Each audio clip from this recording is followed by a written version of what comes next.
Olá pessoal, eu sou a Elza Caldeira e estamos iniciando agora mais uma edição do podcast Segunda Sindical.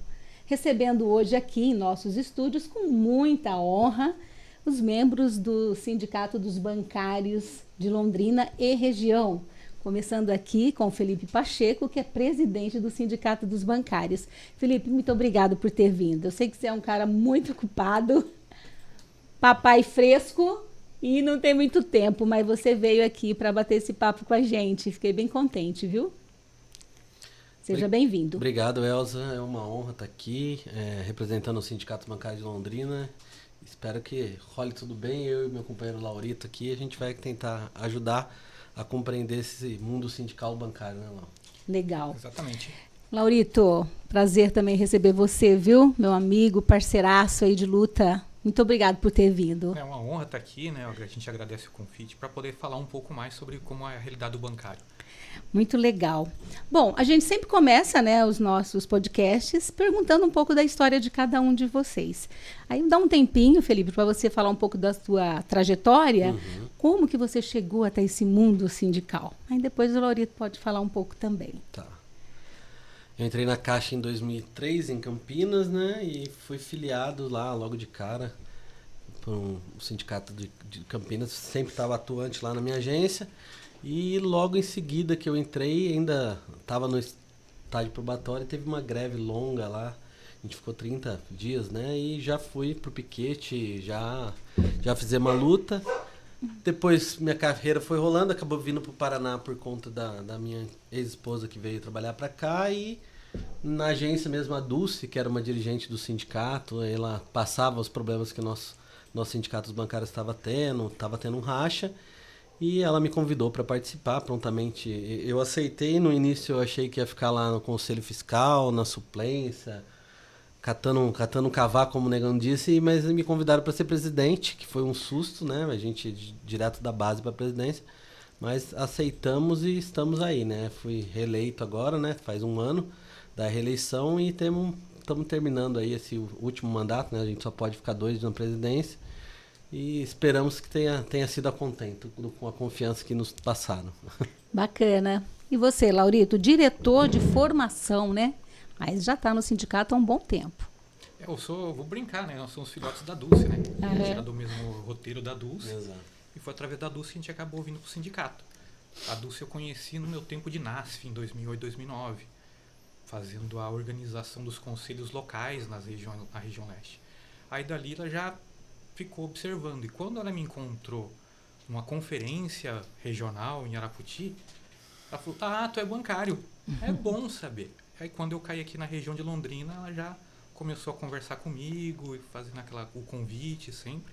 Aí eu entrei primeiro como delegado, depois em 2018 me convidaram para poder entregar a chapa que ia disputar as eleições. E aí a gente está lá desde 2018 tentando desenvolver o trabalho. Viu, Elza? Só uma questão, o Laurito ia ser o presidente. Era para ser você, Lau? O Laurito teve um convite para ser presidente e tal, e aí por questões familiares, na época ali, ele não conseguiu pegar, e aí que me chamaram, meio eu fui por o step acaso. do Laurito. Muito legal saber dessas histórias, né? Mas o Laurito é formado em Educação Física, né, Laurito? Isso. E também é personal trainer, né? Sim, formado pela Alguém UEL. precisar aí, pessoal, ó. Formado pela UEL, né? Vou brincar, bancário não ganha tão bem assim não, viu, gente? Meu telefone está à disposição. Muito bem. E você, Felipe, qual é a sua formação? Eu sou formado em Direito. Eu comecei advogado. Comecei em Marília, aí passei no concurso da Caixa em Campinas, assumi em Campinas, e aí terminei a faculdade já no banco, mas a gente acabou ficando ali na carreira bancária. E o Segunda Sindical de hoje, aqui do Portal Verdade, o podcast sindical, entrevistando hoje o Felipe Pacheco, presidente do Sindicato dos Bancários de Londrina e região, e também o diretor de formação do sindicato, Laurito Lira. Laurito, eu sei que você é um conhecedor da história do Sindicato dos Bancários. Aí eu gostaria que você falasse, né, para os nossos telespectadores aqui, qual é a história, né? Quando que surgiu o sindicato, como que essa trajetória do Sindicato dos Bancários, um dos sindicatos mais importantes de Londrina, né? E mais antigo também, não é isso? Pelo que eu tenho conhecimento, eu acho um dos mais antigos da cidade E pouca gente sabe, ele não começou como sindicato, né? Ele era uma associação esportiva e recreativa. E o pessoal, nesse convívio, nas atividades que eles desenvolviam, começou a ter a conversa das dificuldades que eles tinham nos seus locais de trabalho. E dali que começou os debates e a busca por melhoria de condições, e depois que o sindicato se transformou, né, a associação virou o sindicato. Aí, como todo sindicato teve problema na época da ditadura militar, se não me falha a memória, acho que a carta sindical do sindicato foi emitida entre 53 e 57, me escapou a data certinha agora, né? Logo depois de 64 veio o golpe militar. E a maioria dos sindicatos sofreu e todos eles tiveram intervenção. Então, de 64 até 85, o sindicato estava sob um interventor do governo militar. Somente em 85, a oposição começou antes, né? O grupo com Ganchão, Ceará, Joaquim, eles montaram um grupo de estudos bancários e esse grupo se tornou grupo de oposição a esse interventor. Em 85, eles conseguiram disputar a eleição e ganharam essa eleição do sindicato, e o sindicato voltou a estar na mão dos trabalhadores. E de 85 para lá foi aquela reestruturação toda, né?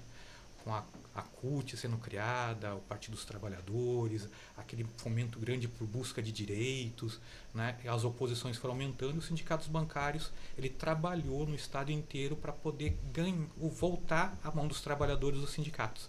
Então teve atuação em vários sindicatos da região, tá? Inclusive disputou em Curitiba, ajudou a constituir a oposição sindical em Curitiba, que acho que nos anos 90, que foi a vitória que ele retornou para a mão do pessoal que estava realmente interessado em defender os direitos dos trabalhadores. E pouca gente sabe, a federação, quando foi criada, a federação do ramo financeiro, a sede foi aqui em Londrina, porque os sindicatos bancários de Londrina que ajudou a criar essa instituição. E a gente vem, desde então, trabalhando, né, mantendo esse histórico de luta e de responsabilidade com a base, né? A gente hoje é respeitado graças a esse histórico todo, né? E a gente tenta agora manter esse trabalho todo e continuar seguindo em frente. Muito bacana. O Sindicato dos Bancários, ele tem uma participação importante na política também de Londrina, né?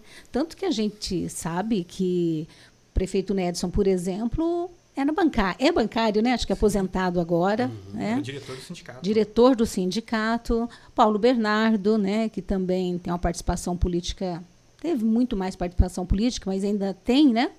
Também bancário, né? Essa participação política do sindicato, ela é atuante até o dia de hoje? Vocês consideram isso? Até hoje o sindicato busca fazer isso, não com tanta ênfase diante dos processos que a gente sofreu ao longo do tempo, né? Todos os sindicatos ao longo do tempo tiveram o patronato atuando, e isso atrapalhou que a gente conseguisse ter um número de dirigentes suficiente para tocar todas as atividades.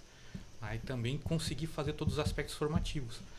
Mas ainda mantém essa perspectiva cultista de também estar atuando. Afinal de contas, a luta do trabalhador não está só pela luta salarial e de melhor condição dentro do local de trabalho. Também está pela moradia, pela saúde, transporte público, melhoria nas condições de habitação, né? A gente precisa morar, a gente precisa se deslocar, Sim. Precisa ter atendimento de saúde, e também as questões de segurança. Como que a gente vai fazer isso? Não é só debatendo com o patrão, a gente vai ter que fazer uma disputa também com a sociedade, nos espaços que estão lá. E esse espaço é o espaço da política partidária. Aí você vê que o Nedson foi para a prefeitura, o Paulo Bernardo foi deputado, né? Foi até ministro do governo, para a gente tentar fazer essa construção nessa perspectiva de melhora de todas as condições para o trabalhador, onde ele precisar. Então, por isso que os sindicatos bancários ainda buscam, ainda luta para estar participando. A gente esteve recentemente, ainda estamos no Conselho de Saúde, né, atuando lá.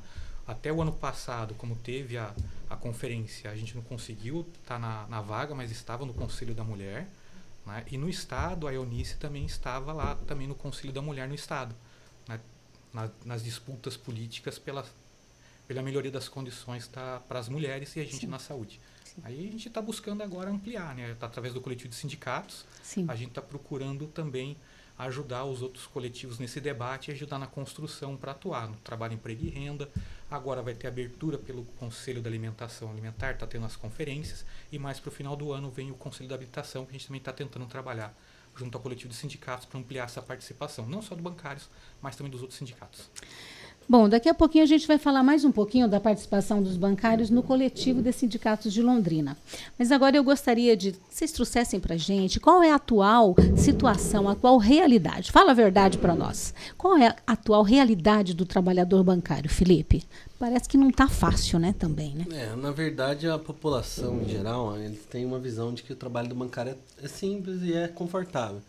Que a gente chega, trabalha no ar-condicionado, sentado, e que vê todo mundo bonitinho, arrumadinho.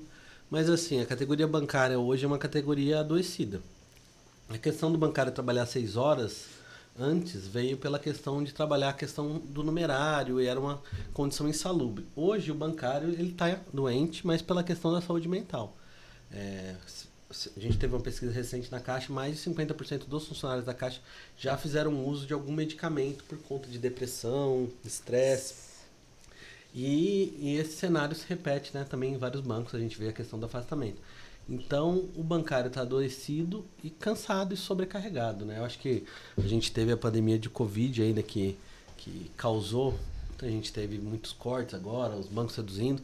Então, o bancário está muito preocupado na manutenção do seu trabalho e na sua condição de vida, eu acredito.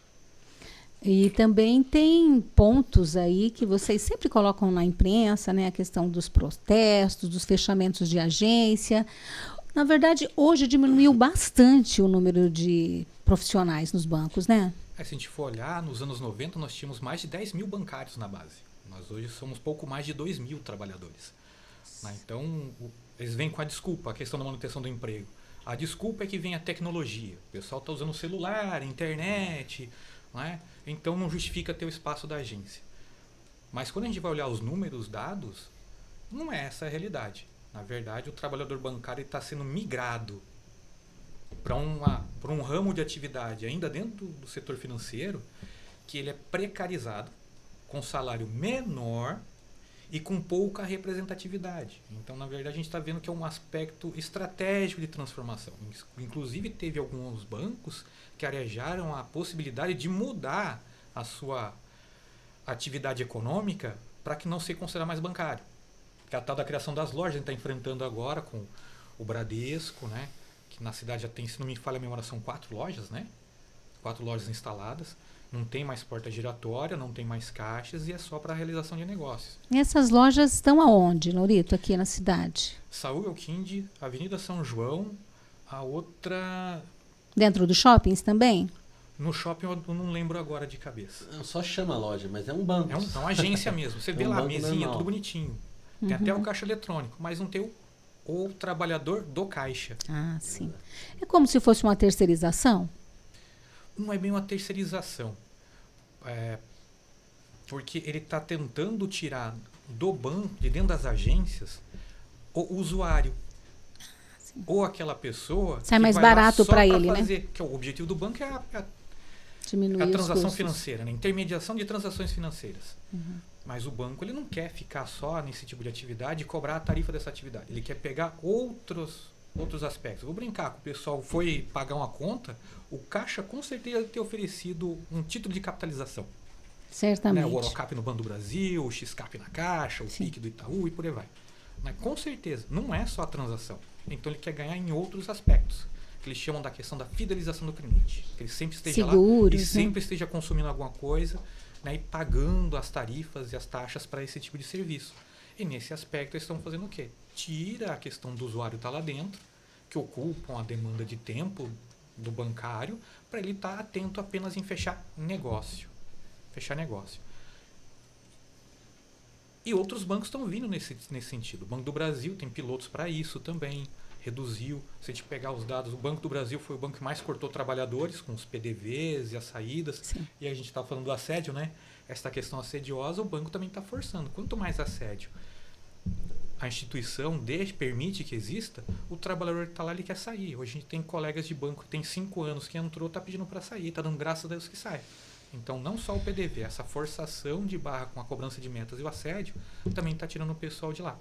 Então a gente vê essa redução, a transformação para colocar só negócios, acabar com a situação da mediação financeira, essas transações, e passar a cobrar de forma assintosa, né, que o acelerador da produção é o chicote do assédio.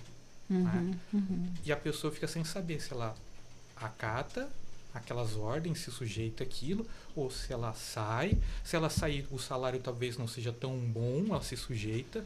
Ou às vezes, quando ela não aguenta mais, mas eu vou brincar, eu sou de educação física, mas eu adorei o trabalho bancário.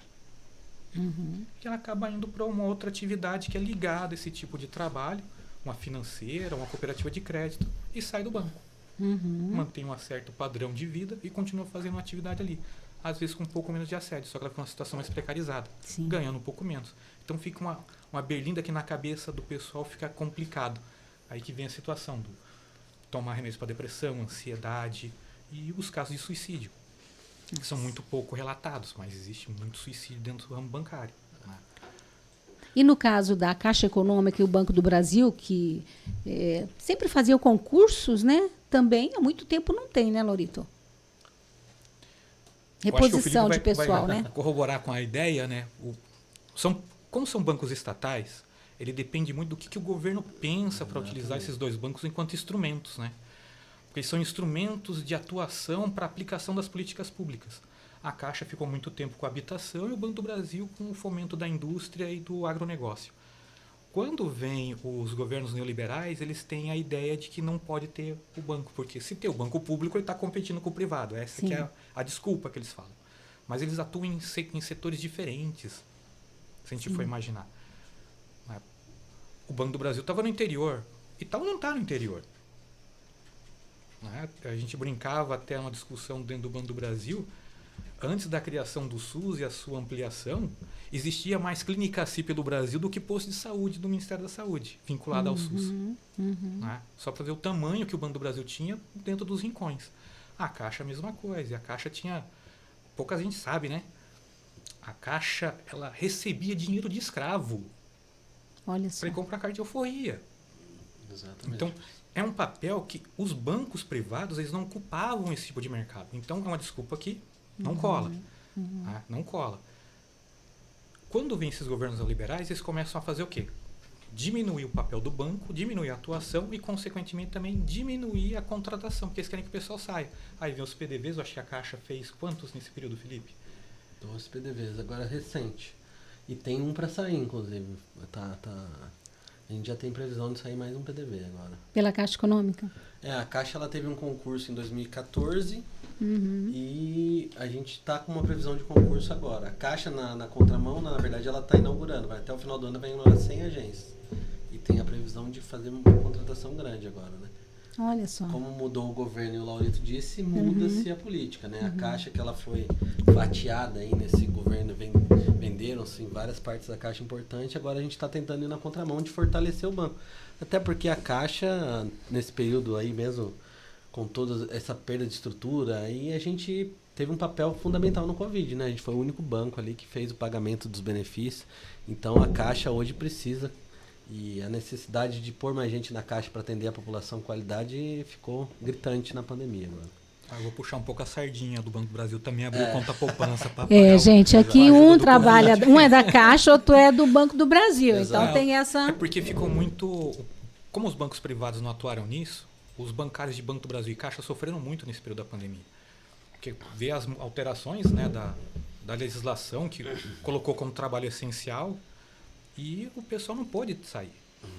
A pandemia foi uma tragédia também para os bancários, né? A gente viu a redução de agências dos bancos privados e Banco do Brasil e Caixa teve que segurar o rojão. Inclusive para o Pronamp, né? Quando teve as ajudas para as empresas. Né? Os bancos privados receberam recurso, não utilizaram ele e acabou para os bancos públicos segurar o rojão também. Né? Banco do Brasil, Caixa Econômica, Banco do Nordeste, Banco da Amazônia foram os bancos que mais emprestaram dinheiro no período da pandemia e os privados ficaram bem atrás.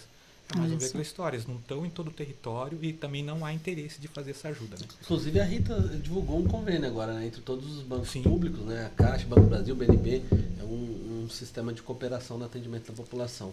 Porque você vai ali, por exemplo, eu fui numa eleição no Maranhão lá e cidadezinha pequena, inclusive só tem Banco do Brasil. Tem várias agências, tem várias cidades lá, você pega os rincões, como diz o Laurito, não tem Não tem. Santander e Bradesco você não vê nenhum. Caixa você vê um pouco menos, mas o Banco do Brasil que faz atendimento de uma parte de uma população muito grande lá. Mas teve fechamento também de bastante agências do BB, né? É porque o Banco do Brasil sofreu mais. Quando ele está exposto por estar com ações já pulverizadas, a privatização dele já começou lá no governo Fernando Henrique Cardoso, né? Então é mais fácil de fazer o trabalho de venda do Banco do Brasil. O que o pessoal pensou nesses últimos anos, né? É inchado. Não dá para manter um número grande de funcionários se eu fizer uma aquisição e incorporar essa estrutura para mim. Então, reduz quadro, reduz estrutura, para cortar os custos operacionais. Depois também começou esse pensamento de fatiar o banco ou entregar aquilo que era bom. O Banco do Brasil tinha uma carteira, tinha negócios com cartão de crédito. Foi vendido para o Itaú. Aí você vai olhar, o resultado do Itaú cresceu muito porque comprou a operação de cartão de crédito do Banco do Brasil. Sim. Então o pessoal foi fatiando e diminuindo. Porque a ideia era vender. O Paulo Guedes falava, né? Não vou falar o palavrão que ele colocava, mas colocava sempre, em toda reunião ministerial, a qualquer momento falava, o Banco do Brasil tem que ser vendido imediatamente. Olha só. Imediatamente. Ainda bem que o Lula ganhou a eleição, né, gente? A gente espera agora Senão os bancos iam ser privatizados, que os bancos públicos. De todos os bancários de banco público, né, que agora com essa mudança de governo, mude-se também o pensamento de como utilizar os bancos e também de cobrar o que o banco tem que fazer. Para a gente não ficar na cobrança como se fosse um banco de mercado. Hoje, o funcionário do Banco do Brasil, principalmente, ele está sofrendo um assédio e pressão por metas maior do que de banco privado. Que eu tenho conhecimento de colegas que saíram, foram para a estrutura privada. Ó, só para você ver. Saiu do Banco do Brasil pela pressão e estão trabalhando hoje no Itaú e no Bradesco. E lá eles falam, ó, eu estou aqui mais tranquilo que eu estou no Banco do Brasil. Olha só. É porque o ideal era o que é? O Banco do Brasil era um banco de mercado antes. E está seguindo essa onda. Até esses aspectos de PDV e outras políticas, a gente, com algumas negociações a gente faz com algum desses bancos públicos, a ótica deles ainda está seguindo porque é difícil mudar tudo na estrutura, ainda está seguindo um pouco de planos que estavam lá no passado do governo anterior. Então a gente espera que no curto prazo agora, né, porque já tem mais de 6 meses de governo, que pelo menos até o final do ano a gente já comece a ver mudanças que comecem a colocar os bancos públicos atuando nesse papel de fomentador das políticas, né, que o governo quer, e também que a pressão sobre esses trabalhadores para não ser mais um banco de mercado também diminua. Na Caixa já começou e no Banco do Brasil um pouco aquém. Então a gente espera que agora comece a diminuir e melhore a coisa. Vocês perderam bastante companheiros com a pandemia aqui em Londrina? O ex-presidente do sindicato, Vanderlei, foi um dos uma que vítima, né? Ele faleceu. Inclusive ele estava em casa, né? Já fazia muito tempo, ele não estava trabalhando no banco e morando, ele estava ajudando a mãe dele, inclusive, e tal, ia só no mercado e ele acabou pegando Covid e falecendo, né? Então, na Caixa, se eu não me engano, mais de 60 funcionários faleceram por conta de Covid. No país? No país, e assim, mesmo não falecimento, muita gente ficou doente. Sequelados, né? Então perdemos assim companheiros valiosos do movimento e da categoria, né? A gente sabe que foi muito, muito pesado. Foi muito difícil. Eu lembro, gente, cada vez que ia no caixa eletrônico, dava um medo de digitar as senhas e depois que começaram a colocar o álcool gel para todo mundo, né, Laurita? E formava-se aquelas filas nas portas dos bancos. No começo ficou todo mundo perdido, né? Porque o governo federal também não tinha um protocolo claro para os trabalhadores, né? E os sindicatos ficavam meio perdidos, não ficou também, Laurita? Fala a verdade. Eu vou brincar igual a gente falava na escola. Tetinha, né? Existia sim um protocolo. O problema é que o governo ele não quis aplicar aquilo que a OMS recomendava. Eu lembro que naquele período o Ministério Público do Trabalho encaminhou para os sindicatos bancários uma recomendação que foi entregue em todas as regionais aqui, do que estava sendo pedido, e entre eles estava essa questão do distanciamento social e até mesmo o fechamento das agências para não ter essa exposição do bancário, porque até então as compensações que tinham que ser garantidas e não atendimento lá dentro da agência, né? Depois que veio a mudança com uma medida provisória. Então existia sim. O problema é que o governo ele bateu o pé na questão do contágio se espalhar. Né? Esqueci o nome agora que eles estavam usando lá, que era imunização de rebanho, como se aquilo funcionasse. E aquilo não ia funcionar. Nunca funcionou. Nunca funcionou. E ficou todo mundo exposto. Para matar. E a gente teve muitos problemas. dessa questão de atendimento, o primeiro bancário a gente recebeu o registro que estava contaminado foi um funcionário do Bradesco que trabalhava na sala de autoatendimento, na Gleba Palhano. Nossa, gente. Para você ver como que foi. Se não estou enganado, até o primeiro caso aqui em Londrina, registrado, um dos primeiros, foi de pessoas lá da Gleba Palhano. E como foi a questão de espalhar? Porque o banco teve que ficar aberto. Sim. Né? Não houve o respeito dessa situação toda. E a gente, dentro do conselho, nas cobranças que foram feitas, e buscando vacina, e os fechamentos, o respeito, o trabalho com a vigilância sanitária, a gente agradece muito a doutora Mara, né, nesse momento, que ajudou muito a gente. O bancário foi a terceira categoria com mais contaminada durante a pandemia. Pelo menos até onde a gente conseguiu levantar dados junto à Secretaria Municipal de Saúde. Era o pessoal da área de saúde, comerciários, depois vinha bancário. E nós somos 2.000 trabalhadores. É muita gente, né? Então veja como que foi a questão do contágio. A gente tem notícias de falecimentos de companheiros, colegas, amigos e parentes dos bancários. Né? Então foi muito triste esse período. Porque pega a Covid no banco e passa para a família toda, né? Sim. Muito complicado. Agora eu queria conversar um pouquinho mais com vocês sobre essa questão do assédio. O assédio, né, nesse movimento bancário, derrubou até grandes presidentes lá em cima, né? Aqui em Londrina, quais são os principais tipos de assédio, assim, mais comuns, Felipe, nos bancos? Na verdade, o assédio que a gente tem mais comum é o assédio moral, né? A gente tem como disse o Laurito, né? A gente tem uma perseguição, assim, ferrenha pelo atingimento da meta. A gente tem o bancário sendo acompanhado 24 horas por dia pelo WhatsApp, né? Assim como a gente, né, o WhatsApp faz parte da nossa vida, os bancos também cobram os funcionários. Tem grupos do WhatsApp e aí manda mensagem durante a noite. E o que acontece é que o bancário acaba não tendo aquele direito de desconexão, que é você ficar tranquilo com a sua família lá e esquecer um pouco da vida, né? Então, as cobranças são constantes, diárias, a gente tem ranqueamentos, entre outros casos, né? Então, o assédio moral pelo atingimento da meta é o mais constante, mas e também existe o assédio sexual, como você falou, na Caixa Econômica. Agora a gente teve um caso muito sério com o presidente da Caixa, que usava da estrutura do banco para ir conhecer o Brasil. E aí lá nessas viagens ele sediava os funcionários da Caixa, chamava o funcionário da Caixa para ir para sauna. E a gente teve um caso assim pavoroso que demorou muito tempo para isso vir, ser denunciado, ser cobrado. E muita gente saiu da Caixa, pediu demissão para não passar por isso. Então, o assédio sexual ele é mais velado, muitas vezes ele é protegido, a pessoa que sofre também não tem coragem de denunciar, e os dois acontecem, o moral acredito que em mais proporção, né, hoje em dia. Né? O assédio moral é o principal, né? E as mulheres são as principais vítimas também? Normalmente ou não? Sim, porque é aquela história, né? Cargo de gestão normalmente cai na mão de um homem, Sim. em sua grande maioria, né? Então eles acabam utilizando o poder da questão do gênero e achando que tem o direito de oprimir a colega. Né? E elas sofrem muito com isso. Sofrem muito. Né? Para poder fazer as coisas, o pessoal grita, né? Os gritos, ostensivamente fazer o mesmo pedido, e acaba chegando a um ponto que é dentro da perspectiva da assédio moral, da perseguição que é feita, que ele começa a querer justificar que a pessoa realmente não trabalha e não produz, e começa aquela história de cercear, né? Criar dificuldades para que que a pessoa realize o trabalho. Né? Então, isso vai criando um certo problema mental, porque vem aquela situação de se sentir incapaz, né? E vai indo, e vai acumulando e acumulando, né? E as pessoas acabam sofrendo muito com isso, tanto que eu acho que todos os bancos criaram, né, estruturas para receber atendimento com saúde mental. Mas, infelizmente, estão fazendo muito pouco na questão do combate ao assédio. Né? A gente tem até problemas quanto à questão de transparência dentro desse processo de mitigação do assédio.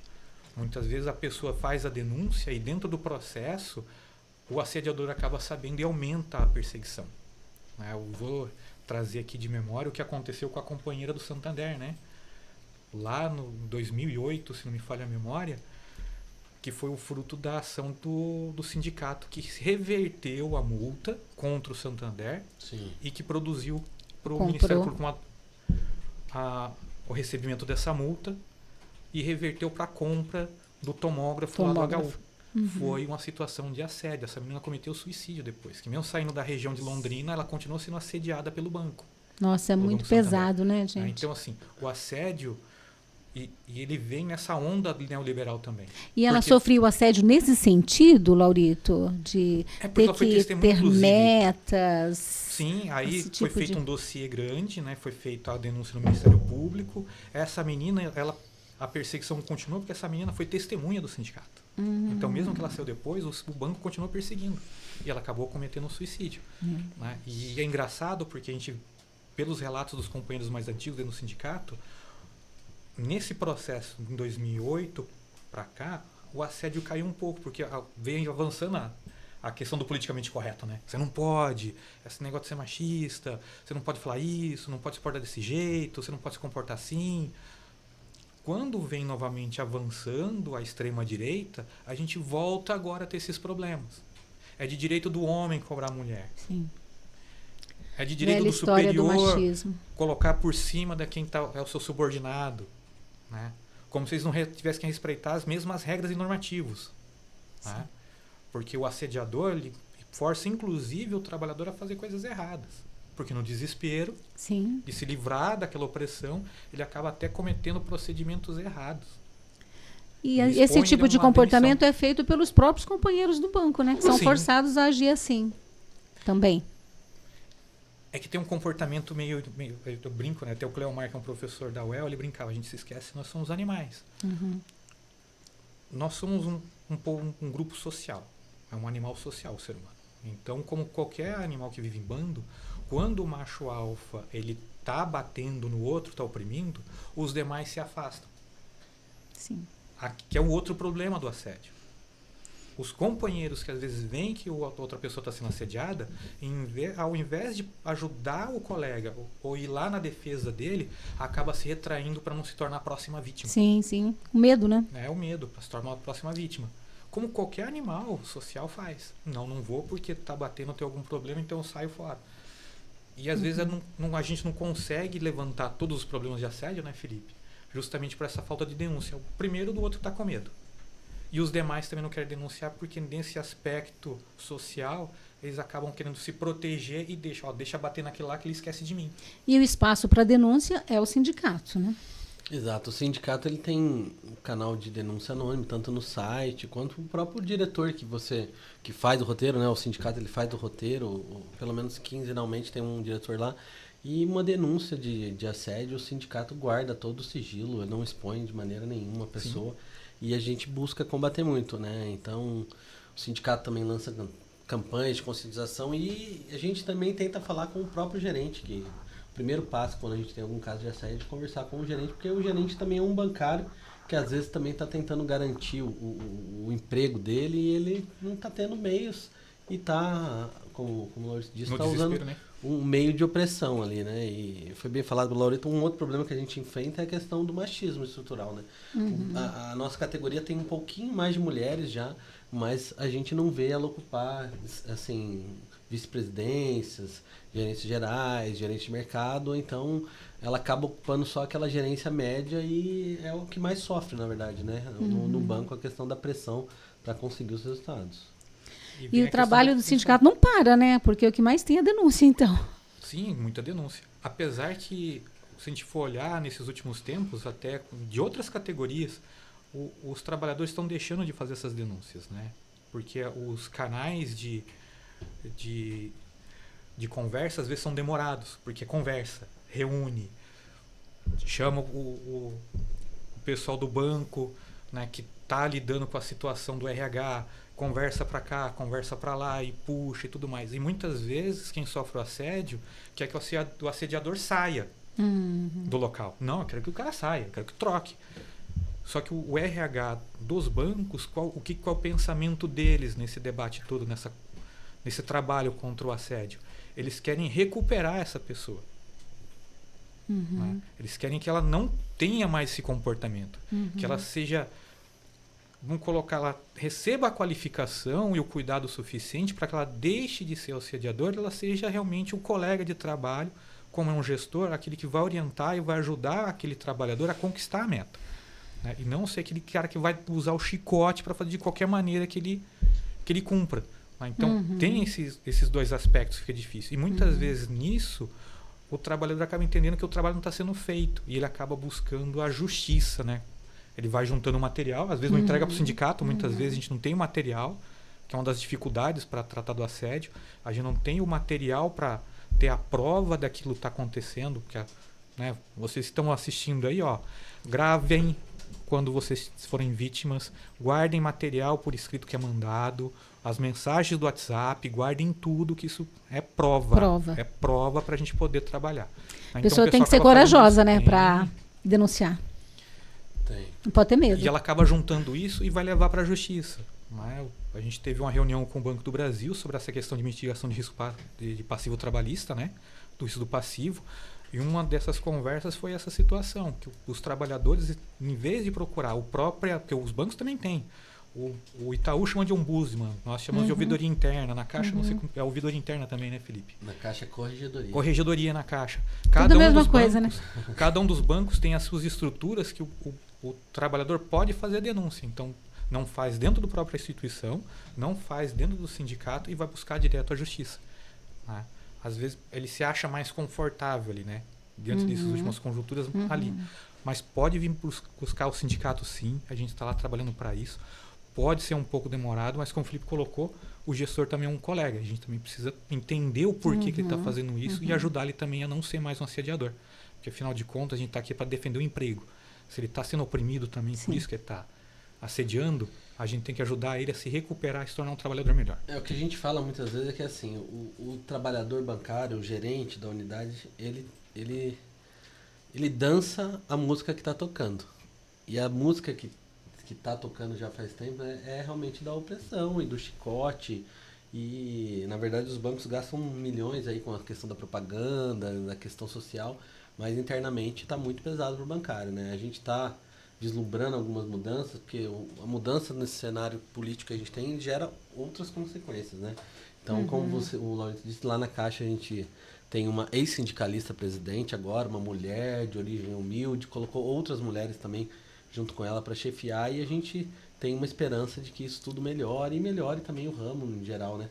A atuação do sindicato, assim como... É por isso que é importante denunciar, né? Se não ter a denúncia, não tem como a gente trabalhar, e também não tem como o banco fazer um mapeamento disso tudo, né? Então, a gente espera que esse sistema de chicote, ele reduza cada vez mais, e estamos trabalhando para isso. É isso que o Felipe falou, é importante. A denúncia dentro da estrutura do banco é importante. Importante, porque fundamental. Porque tem um número. Porque você vai para a conversa, os bancos falam. O Felipe participou de algumas reuniões de mesa também. Não, mas a gente não tem essa denúncia. Nós não temos essa denúncia. O que você está trazendo para a gente é novidade, porque a gente não tem esses dados.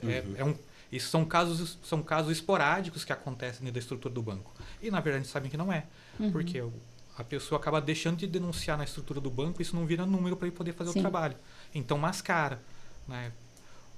O pessoal sabe que existe, a direção do banco sabe que existe, mas ela, como não tem as denúncias, então ela aproveita para deixar. Tá dando resultado, né? Que o objetivo é ganhar o resultado. Tá dando resultado. Como tá dando resultado, ninguém tá falando nada, deixa a banda tocar. Ai, gente, é muito complicado isso, né? E o Segunda Sindical de hoje aqui entrevistando o Felipe Pacheco, presidente do Sindicato dos Bancários, e também o Laurito Portolida, que é diretor de formação do sindicato. Bom, o Sindicato dos Bancários tem uma estrutura muito boa ali na Rio de Janeiro, esquina com a Rua Lagoas, é isso, né? Com a Lagoas. E um espaço bacana, um auditório, sempre temos eventos importantes lá, e a gente percebe que vocês têm uma relação boa com os movimentos sociais das cidades, né? Sempre apoiando lutas aí para favorecer a melhoria da qualidade de vida dos trabalhadores, né? Quais são as principais dificuldades que vocês encontram hoje para trabalhar mesmo dentro do sindicato? Eu acho que hoje é a questão da atração do bancário recém-contratado, ou seja, do jovem. Né? O jovem hoje, ele entra para trabalhar, acho que tudo aquilo é o patrão que está dando. Ele não sabe o que foi conquista. O Felipe falou das 6 horas. Sabe quando que foi conquistada as 6 horas? 1932. Depois de greve. Depois de greve. Luta. E assim como várias outras conquistas. Esse pessoal, acho que foi a meritocracia. Eu vou fazer as brincadeiras, né? Que são os tripé, o que o pessoal coloca. Eu rezei e Deus me deu. E fui eu mesmo que conquistei, porque fui eu que estudei e fui correr atrás. Né? Então é a meritocracia. Acho que foi só a questão do mérito. Se for olhar, a gente vai brincando a questão da terceirização, que é um outro problema que você levantou. O que é melhor? O banco contratar alguém para ganhar o piso que a gente brigou de pouco mais de R$3.000, ou ele passar por um correspondente bancário que vai pagar menos da metade do salário desse bancário? Nossa. Né? Então, É uma regressão. Exato. A briga que a gente faz, inclusive com os movimentos sociais e com a sociedade, esse debate. A população precisa de atendimento, e para ter atendimento de qualidade tem que ser dentro do banco e tem que ser atendido por um bancário. Sim. Né? E não essas terceirizações e quarteirizações que o pessoal vem fazendo, que aí dá o espaço para as fraudes que a gente acaba olhando. Então esse diálogo com essa juventude é que a gente está pecando um pouco, de passar essa mensagem que foi conquista. Né? A gente precisou fazer muito trabalho para ter isso, precisou de muito debate. Algo que o pessoal também não entende, que é a questão das mensalidades e as contribuições negociais. Precisou gastar muito para pagar DIESE para fazer estudo, né? Ter o DIESAT, com estudo de saúde. Né? O teu DIAP também faz os estudos, que também é um movimento que banca. Os estudos da própria escolas que a CUT tem. Né, que tem a escola sul, tem uma escola na região norte, uma escola em São Paulo e tem uma escola no Nordeste. São 4 escolas que tem. Eles também fazem esse trabalho também de ajudar a gente a entender para poder construir a negociação coletiva. Para conseguir no debate, né, junto ao patronato, colocar no papel, no acordo coletivo e na convenção coletiva aquilo que a gente precisa para ter melhores salários, garantir empregos e ter uma saúde adequada para nós, né? Porque o negócio está difícil. Na verdade, o que o pessoal brinca às vezes até é que a gente paga pela eficiência do movimento sindical e da nossa luta, né? A gente vai nos bancos, o banco ele tem um fluxo muito grande de demissão e contratação, né? Então, a idade média do bancário é muito nova. Então, ele pegou um período de conquista. Se você pegar os últimos anos dos bancários, eles tiveram um aumento significativo de salário e aumento nas conquistas de direito. Eu que entrei em 2002 na Caixa, entrei em 2003, a Caixa até 2002 tinha 10 anos de congelamento de salário. Então, eu não tinha o ticket. Então, a gente tinha muita luta e a gente via, na verdade, que realmente a gente precisava fazer a organização. E como o Laurito falou, né, o movimento sindical bancário ele é muito organizado. Então, a gente tem uma estrutura muito grande, a gente tem uma mobilização muito grande por conta da estrutura, só que a gente está sentindo um distanciamento da base, porque a base justamente acha isso. Não, o banco dá um salário muito bom, o banco dá vale, o banco não dá nada. Tudo isso que a gente conseguiu foi por conta de paralisação, por conta de greve. E a pessoa que ela entra depois, ela não tem esse histórico, ela acha que realmente caiu do céu. E agora o movimento que o Loreto colocou, a categoria, o ramo financeiro, tem 1 milhão de pessoas. Muito perto do que tinha antes, né? Se você pegar 15 anos atrás, tinha 1 milhão de pessoas. Só que agora, mais da metade não é bancário. Por quê? Porque não tem um sindicato forte lutando pelos correspondentes bancários. Muitas vezes essas meninas oferecendo empréstimo na rua. Eles não têm a PLR que a gente tem, eles não têm o Vale que a gente tem, auxílio creche que a gente tem, eles não têm nada. Então o que tem? O movimento é o quê? Tirar desse núcleo que tem um sindicato forte e trabalha para manter os direitos e colocar num núcleo onde não tem essa proteção do sindicato. É justamente isso que acontece. Aí você pega o pessoa saindo do sindicato bancário, o cara vai ser correspondente, ele vai às vezes para a cooperativa, que inclusive está crescendo muito. Muito. Inclusive está crescendo esse debate, inclusive, da cooperativa, está se equiparando bastante com os bancos, estão brigando aqui mesmo no Paraná. Formato de banco, inclusive, né? E eles estão crescendo bastante. E o que a gente vê é isso. Eles estão tirando de onde tem um núcleo protegido pelo sindicato e passando para um núcleo que é desprotegido porque não tem o sindicato organizado. O pessoal que fica olhando na internet aí vai olhar, tem gente oferecendo trabalho falando bancário autônomo. Até a história do bancário de aplicativo, né? Exato. Então, a gente está começando a ter essa nova forma de trabalhar também. A inteligência artificial já está dentro dos bancos há um bom tempo, né? Sim. Bem complicado isso também. Agora eu pergunto para vocês, como que foi a última campanha salarial? O que vocês conseguiram para a categoria de vocês? Porque a campanha salarial de vocês acontece a cada 2 anos, né? Foi ano passado, não foi isso, Felipe? Na verdade, a nossa campanha, a gente todo ano a gente faz uma mesa de negociação para debater. A questão financeira, que é propriamente dito o aumento. Percentual do salário, a gente definiu por 2 anos. Mas esse ano vai ter novamente mesa de negociação para tratar justamente da saúde do bancário, das condições de trabalho. Igualdade de oportunidades. Exato, o plano de saúde de cada banco. Então a gente vai ter um debate pontual. A gente não vai ter o debate do índice, que é o econômico, né? Então, mas justamente às vezes a gente fecha esse acordo um pouco mais longo por conta do cenário. A gente estava num momento de estabilidade política, não sabíamos o que ia acontecer. Poderia piorar significativamente ou podia melhorar significativamente. Então, essa incerteza que ela fez a gente prorrogar um pouco por 2 anos, mas muda, pode ser, às vezes o próximo pode ser por 1 ano, na verdade não tem essa certeza de como vai ser antes de acontecer, né? Essa maluquice de conjuntura política e econômica tanto o nosso lado quanto o lado do patronato, ninguém sabia em 2018, foi a primeira vez com negociação de 2 anos, né, econômica. Sim. Nem nós, nem eles. Então, na avaliação de ambos os lados, fechar por 2 anos seria bom negócio. 2020 é a mesma coisa, né? Pandemia, cenário político-econômico muito incerto, novamente o pensamento. Vamos tentar fechar de novo, acho que fechar 2 anos tanto para um lado como para o outro seria vantagem. Mas tem um piso? Os trabalhadores bancários têm um piso? Sim. Qual que é o piso dos trabalhadores? Na verdade, tem vários pisos. Tem para trabalhador de portaria, tem para caixa. Sim. Mas Depende. Depende, mas é um pouco mais de 3 mil, né? Depende do banco também. Sim. Mas assim, o importante que a gente sempre busca garantir, e que a gente conseguiu novamente, é a questão da manutenção da inflação e um ganho real, né? A gente conseguiu, vai ter a inflação dos últimos 12 meses e a correção do 0,5% ali, que é um ganho, a gente sabe que é pequeno, mas não permite... acima da inflação, né? Exato, não é um retrocesso. Não deve ser fácil, né? Negociar com esses patrões gigantes aí, os Itaús da vida, os Bradescos da vida, né? Essa última negociação eu tive assim, é uma aula, né? Numa negociação assim com os bancos, e é muito difícil, Santander. Muito cansativo, muito longa. A gente faz uma tratativa com o banco, ele pede uma pausa, essa pausa vira 4 horas e ali a gente volta e a negociação vai para a noite, é desgastante, muito desgastante. E os trabalhadores... Toda mesa de negociação com o banco é desgastante. Exato. A gente tá vindo no carro agora, eu estava perguntando, vai ter uma reunião segunda-feira com o Banco do Brasil, Diversidade, Igualdade de Oportunidades. Até agora eles não mandaram qual que é o local. Na chamada para a reunião com eles, né, que está sendo pedida, eles ficou à disposição deles marcar o local. Até agora, sexta-feira, né, o pessoal não mandou o documento, né, falando qual que é o local. Nossa, fica enrolando, né? Não é? Tá enrolando. E aí os trabalhadores têm também plano de saúde. Quais são as outras vantagens assim que vocês conseguiram? Na verdade... Não são vantagens, né, gente? São direitos, né? Na verdade, a categoria bancária, o que a gente tem que seria um ganho muito grande, que é a questão da jornada, que são 6 horas.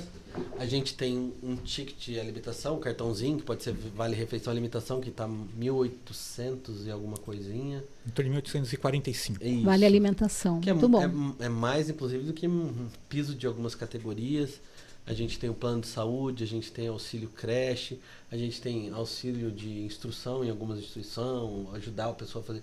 A Caixa, inclusive, pagou um pouco da minha faculdade lá, eu pedi 1 ano lá e eu consegui. Então, tem a estabilidade pré-aposentadoria também, que está garantida na convenção coletiva, nessas negociações, né?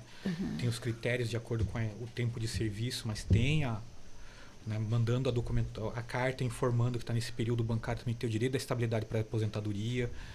Tem a questão da gratificação dos caixas, que também está na convenção para garantir esse trabalhador. O adicional noturno, os afastamentos, tem afastamentos que são maiores, né? Está na negociação coletiva. A ampliação do afastamento por ser pai, né? Também está na convenção coletiva. Então o Felipe tem que fazer o cursinho aproveitou lá, né? Faz o curso de paternidade, então ele consegue ampliar o tempo que ele pode ficar em casa para ajudar a esposa e curtir. E a licença maternidade da mulher é 6 meses? 6 meses. Muito bom. Então, assim, se o pessoal olhar, são coisas importantes ali que estão, e fora outros detalhezinhos aqui que são, às vezes, um pouquinho mais técnicos para a gente colocar, que é a questão da PLR, né? Exato. Que até o pessoal acho que vai chamar um debate sobre a questão da PLR. O que é PLR? É a participação nos lucros e resultados do banco, né? Então, eu imagino que vai ser uma luta difícil isso.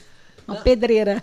A gente recebe já faz algum tempo, né? Mas a gente teve alguns baques aí, por exemplo, o Bradesco teve uma queda grande por conta daquela questão das lojas americanas e todo esse cenário econômico ele impacta na PLR, né? A Caixa teve venda de ativos e como a gente faz? A gente vende um pedacinho da loja, a loja rende um pouquinho menos de dinheiro. Então, o lucro dos bancos, mas mesmo assim, o banco, você pode brincar, pode ser um mais mal administrado, ele ainda é um banco e ele vai dar muito lucro, né? Então, a gente sabe que sempre vai ter. Vai ter.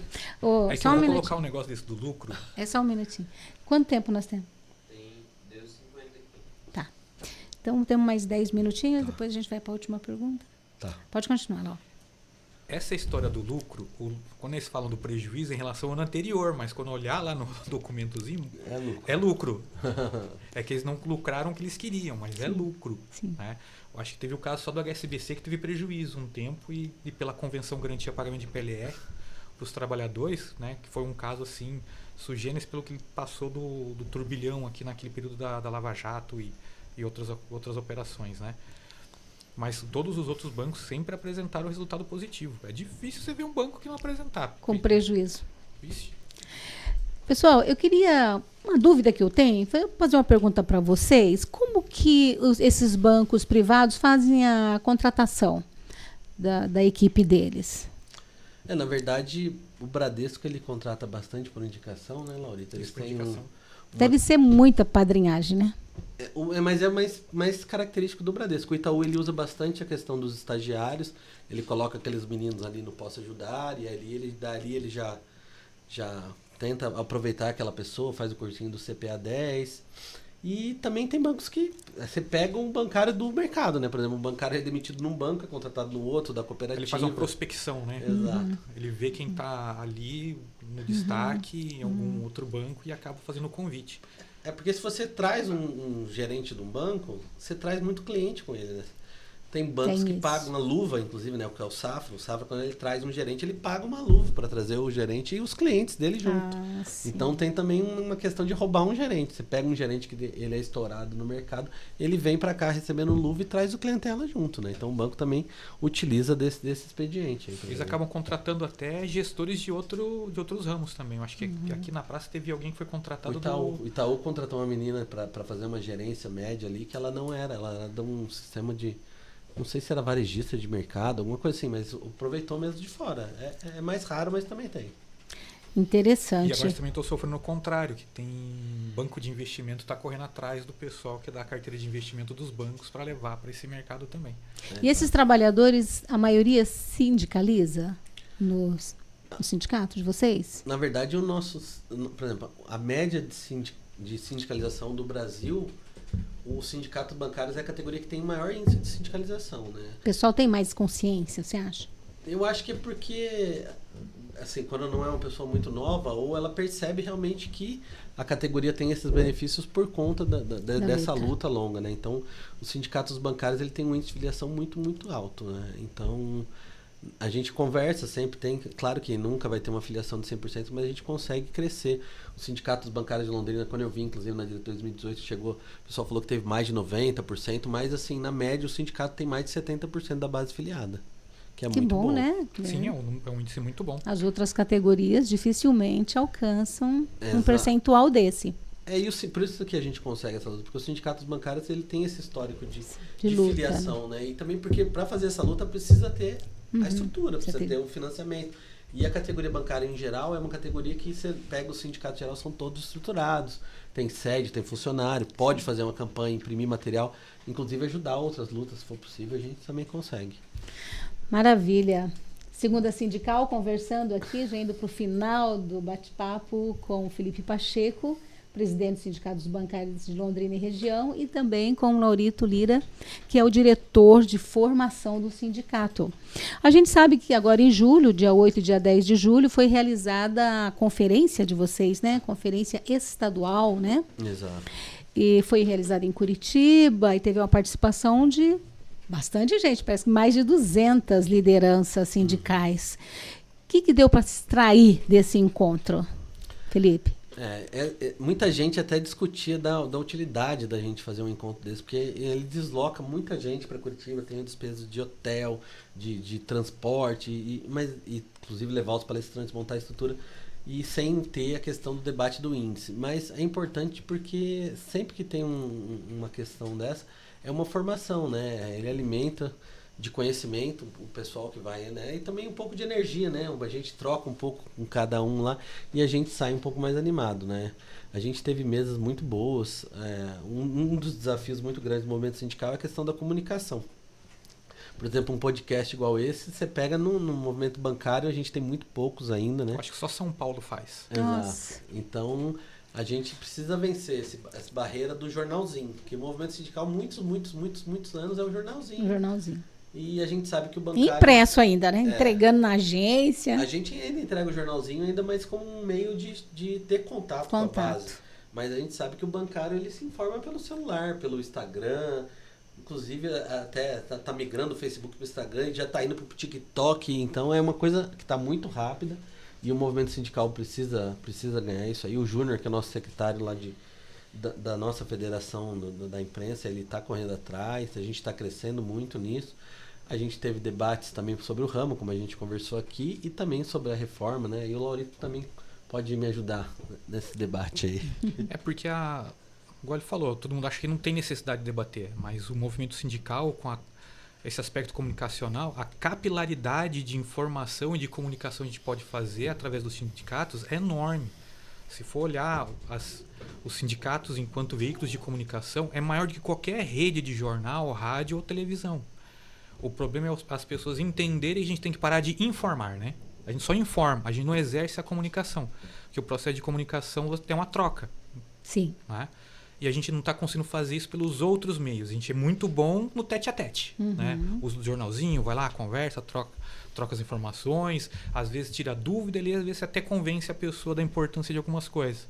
Mas quando a gente vai para utilizar as mídias, até mesmo o tradicional jornal, se a gente for olhar de alguns, e a página na internet, a gente está tendo uma dificuldade de entender esse processo comunicacional que não é informação. E principalmente agora com as redes sociais. As redes sociais são ferramentas importantíssimas. Sim. Se a gente for olhar, a Primavera Árabe foi feita através do Facebook. O Convoca São Paulo, Ocupa São Paulo, foi feito antes de 2013. Ele foi o laboratório da extrema dos movimentos para fazer o movimento de 13 de junho. De junho de 2013. Sim. E o pessoal não entendeu isso. O Brexit só ocorreu a saída da Inglaterra porque foi usado as redes sociais.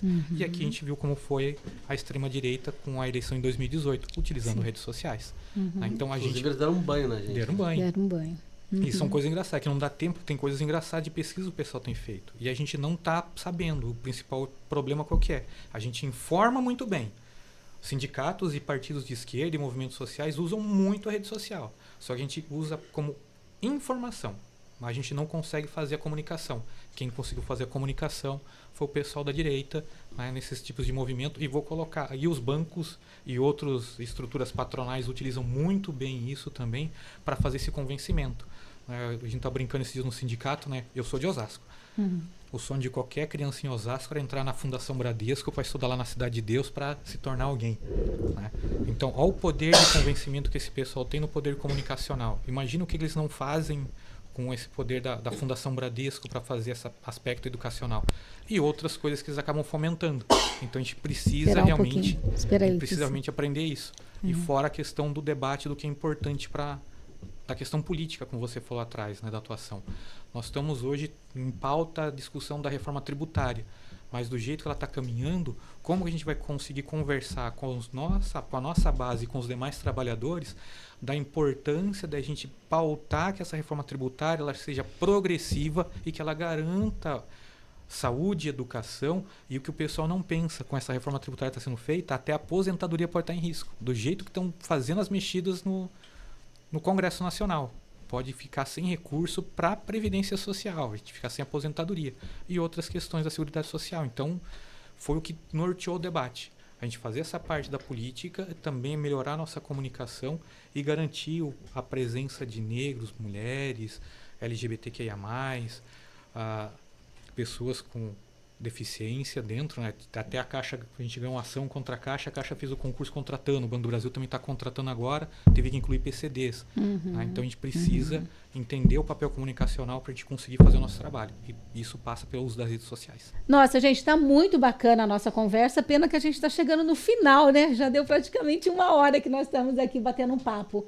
Muito gostoso mesmo, mas não tem como terminar esse podcast sem perguntar para vocês sobre a participação de vocês no Coletivo de Sindicatos de Londrina, a participação de vocês nesse projeto do Portal Verdade, né, que a gente está junto nessa luta já há bastante tempo, né, Laurito?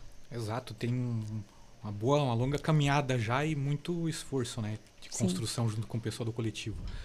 Né, que foi importante a presença dos sindicatos bancários lá e fortalecer o debate dentro do coletivo para a gente entender que a gente tem pautas maiores enquanto trabalhadores, né? Sim. Que é o debate que o Bessa traz, o Ronaldo, o Eliel e os demais camaradas lá do coletivo. PP, o pessoal né? da PP, a Luciana, principalmente agora nesse último tempo, antes o Márcio, o Seabra lá da Suel, o Valdir dos Metalúrgicos, né? Então, durante esse período todo, a gente conseguiu trazer essa pauta maior, né? A reforma da Previdência, a questão da reforma trabalhista, o pessoal conseguiu também fazer um bom trabalho. As questões durante a pandemia, a gente fez cartas, movimentos, fomos apoiar os movimentos sociais para a gente ver se conseguia trazer alguma melhora para os trabalhadores das suas condições dentro da pandemia. E depois, na pauta progressista, para a gente defender os nossos interesses, né, diante do que vislumbrava para nós. Então, a presença nossa também nos atos do Fora Bolsonaro e também na defesa da vida, né? Que foi naquele momento quando teve o companheiro lá de Foz do Iguaçu que foi brutalmente assassinado. Sim. Então, para lembrar que a gente está sim debatendo, é um confronto de ideias, não é algo que tem que virar físico, né? Então, acho que foi importantíssimo e o coletivo tem muito a contribuir de agora em diante. Está passando por um processo de, novamente, reconvocação, de novo debate, de reorganização. Trazer novos sindicatos, né? Trazer novos sindicatos para dentro e também participar dentro desse processo de reorganização do coletivo, veio a criação do Portal Verdade. Sim. Que é essa busca do papel comunicacional. Né? De trazer a visão que o trabalhador tem sobre os temas e aquilo que nos é importante, ou aquilo que deve ser observado da pauta que está aí todo dia. Sim. Né? Então, qual que é o olhar que o trabalhador tem que ter? Será que aquilo realmente é o que está na grande mídia? Porque, vamos brincar, tem donos, esses donos têm interesses. Exatamente. Né? Tem interesses. Né? E o portal está aqui para mostrar qual que é o interesse do trabalhador dentro dessa pauta. Exatamente. Né? Para a gente conseguir fazer esse debate, do pessoal entender e a gente conseguir melhorar muita coisa. É fundamental a participação dos sindicatos bancários no apoio aqui do Portal Verdade. O Portal Verdade ele foi criado pelo coletivo dos sindicatos e o objetivo é justamente esse, é estar trazendo, né, os dirigentes para estar conversando, colocando a realidade das suas categorias. E para finalizar, eu gostaria de perguntar para vocês quais são as expectativas de vocês. Já vista que nós acabamos de sair de um governo difícil, né? Eu vou falar o inominável, né? Ele judiou de todas as categorias, de todo o povo brasileiro e os sindicatos não ficaram fora disso.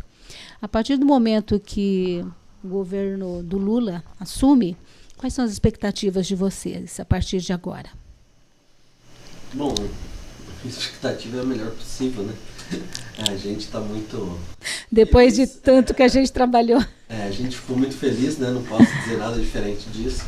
E esperançoso, mas assim, a gente tem muito ainda que avançar, né? A gente sabe que a gente tem um governo aí que... O chefe do Poder Executivo aí que tá pensando um pouco mais na população, mas existe ali também outros interesses, né? A gente tem um congresso e a gente tem que fazer o debate para a sociedade.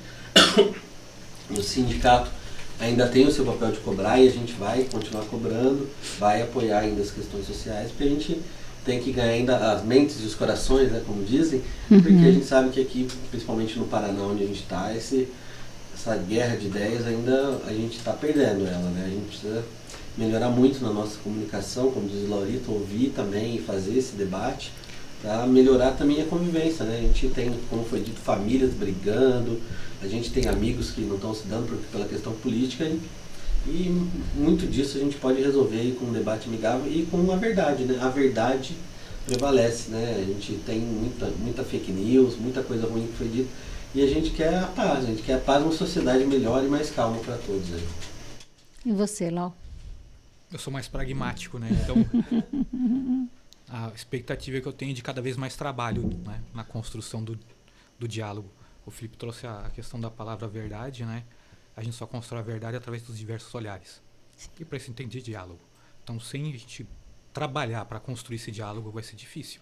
Né? Tanto que o Felipe colocou, né? O governo, o Estado e a sociedade, a gente quer estar em disputa.